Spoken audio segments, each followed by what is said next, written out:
La fraternité spirituelle des veilleurs, qu'est-ce que c'est? C'est pas une secte, un groupe d'illuminati ou des gens qui émettent des thèses complotistes.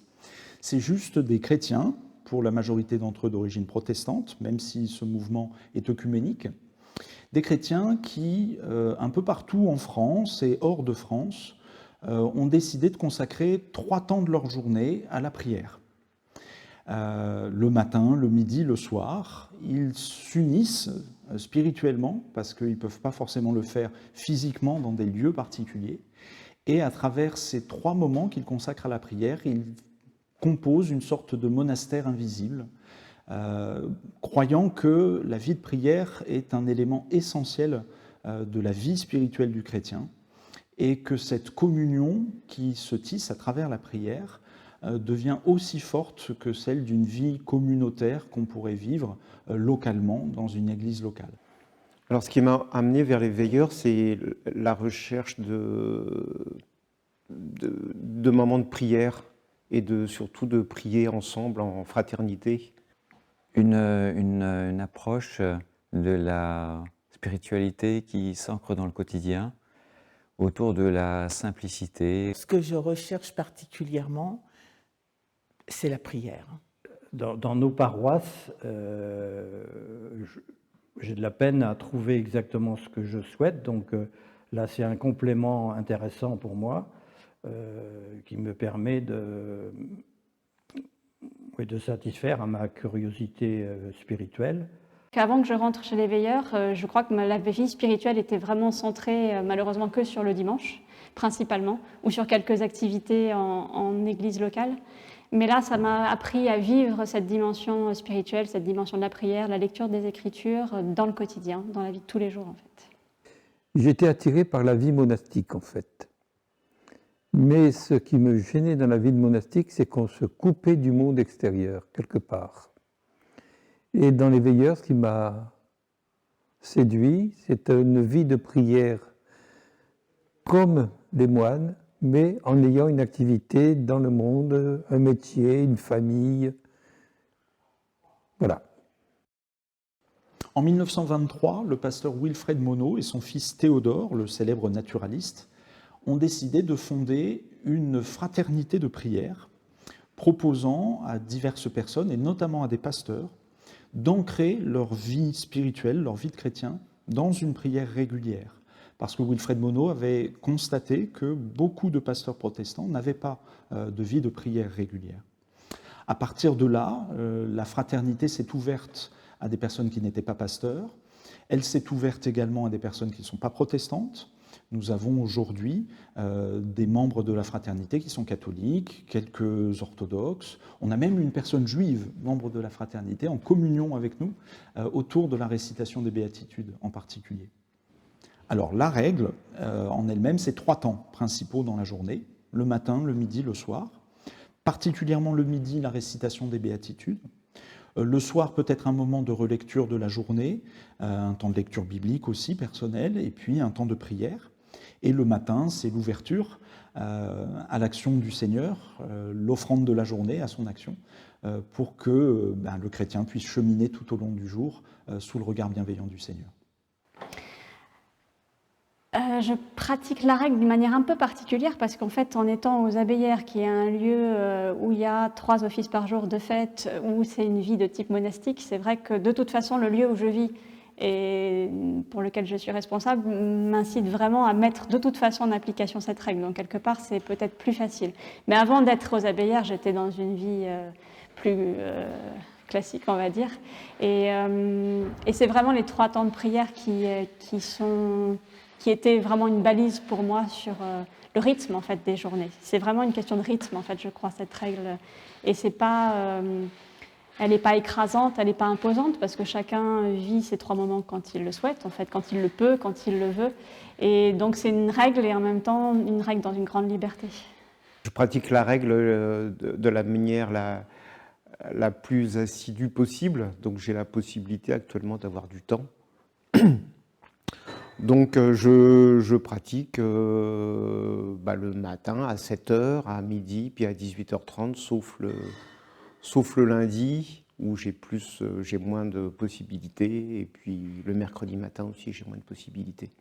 Et là, je me sens vraiment en communion avec tous les frères veilleurs et les sœurs veilleuses, parce que je sais qu'aux alentours de midi, un peu avant, un peu après, tout le monde est dans son lieu de vie, lit les béatitudes. Et puis le soir, moi, je me prends encore, vers 18h30, un temps de lecture de la Bible, de méditation et de prière. Pendant de nombreuses années, c'était pas très assidu, mais en essayant quand même d'avoir un rythme dans la journée.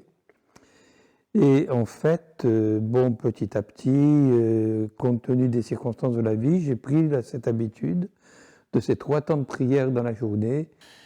Alors, au départ, lorsque je suis rentrée au veilleur, je pratiquais la règle essentiellement avec les béatitudes le midi.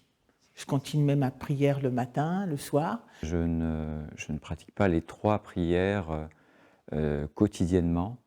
Par contre, je prie beaucoup plus souvent depuis que je suis chez les veilleurs, et elle me permet de davantage lire les Écritures et surtout de réciter, là pour le coup, quotidiennement, les béatitudes. Je sais que comme il y a 3 fois stables, du matin, le midi et le soir, des veilleurs qui se retrouvent ensemble. En plus, c'est par Skype.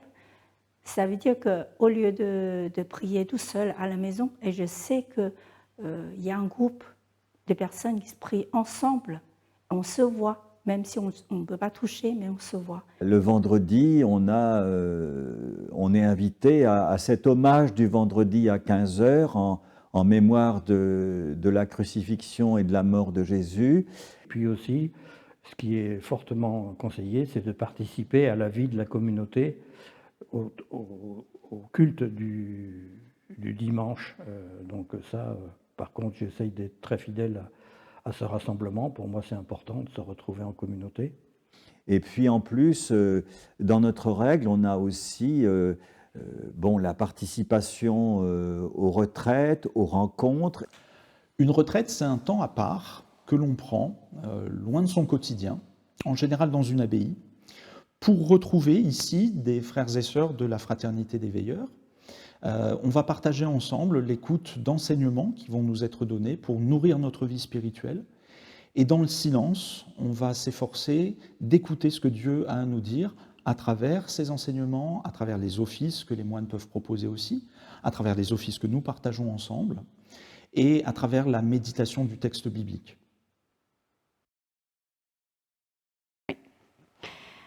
Les veilleurs m'apportent en fait principalement sur 2 plans, je crois. Le plan de la communion spirituelle dans la vie de tous les jours, en fait, de savoir qu'on est différents, qu'il y a différents frères et sœurs qui, chaque jour, lisent les mêmes textes que moi, les méditent, prient, et de pouvoir vraiment sentir cette communion spirituelle, même à distance.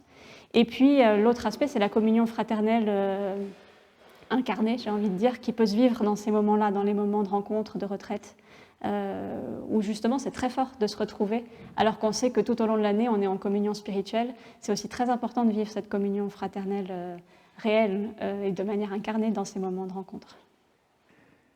Je trouve que la spiritualité des veilleurs, elle est assez particulière parce que j'y trouve une profondeur, et je pense qu'elle est liée à la régularité de la prière. Et je pense que la prière transforme nos vies, notre regard. Et je crois que c'est beaucoup lié à la prière quotidienne et régulière. Et ça m'aide aussi à ne pas rester à l'intérieur de moi, je veux dire, prendre mon ego en amont, mais ouvert vers d'autres personnes pour comprendre l'amour de prochain. Les veilleurs ont changé ma foi parce qu'ils m'ont donné un contenu, enfin un rapport à Dieu que je n'avais pas. Avant, ma foi, je lui donnais de l'existence par mes engagements personnels ou professionnels, mais pas par une prière, ou depuis très peu. Et là, ça fait que se renforcer, et donc le dialogue avec Dieu devient vraiment, enfin pour moi, hein, certainement j'en suis encore loin de d'autres, mais il devient plus réel, devient plus présent. Alors les veilleurs n'ont pas changé ma foi. Je suis née un vendredi saint, et je suis pratiquement sûre que j'avais la foi dans le ventre de ma mère. J'ai toujours eu la foi, chevillée au corps, et les veilleurs n'ont pas changé ma foi. Les veilleurs ont changé ma foi parce que, comme tout un chacun, on essayait de vivre le mieux possible, avec des échecs, parfois des réussites. Mais les veilleurs, et ces temps de prière, c'est surtout ces temps de prière, m'ont permis à chaque fois de tout remettre entre les mains de Dieu et de vivre pleinement le moment présent, sans se faire du souci pour ce qui va venir par la suite, mais vraiment tout remettre entre les mains du Seigneur et de vivre de sa vie, en fait. Ce que j'aimerais peut-être ajouter, c'est que moi, en étant aux abbayères, je vois qu'il y a une grande soif spirituelle. Tous les jours, je reçois des mails de personnes qui ont envie de se mettre à l'écart, qui ont envie de prendre un temps de prière, de lecture des Écritures. Donc cette soif spirituelle, elle est vraiment là, et je crois qu'il faut en prendre soin. Et il y a différents lieux, il y a la fraternité des veilleurs, bien sûr, il y a des lieux comme ça spirituels, des communautés qui accueillent. Et je crois que dans le monde dans lequel on vit aujourd'hui, cette soif spirituelle, ce désir d'une vie spirituelle plus profonde, plus engagée, il est très précieux et il faut vraiment en prendre soin. J'aimerais rajouter quelque chose au sujet des veilleurs, c'est que je trouve que leur message est extrêmement actuel dans la notion de simplicité et d'humilité. Et je trouve que voilà, la sobriété qu'a amené Pierre Rabhi, en fait, elle est pratiquée depuis longtemps par les veilleurs, et je trouve qu'elle est extrêmement actuelle à l'époque où on parle de la fin de l'abondance. Eh bien, la simplicité, la frugalité, mais aussi la joie, eh bien, les veilleurs la vivent depuis des décennies, très discrètement, mais très fidèlement. Je remercie le Seigneur de m'avoir rapproché de lui. Voilà.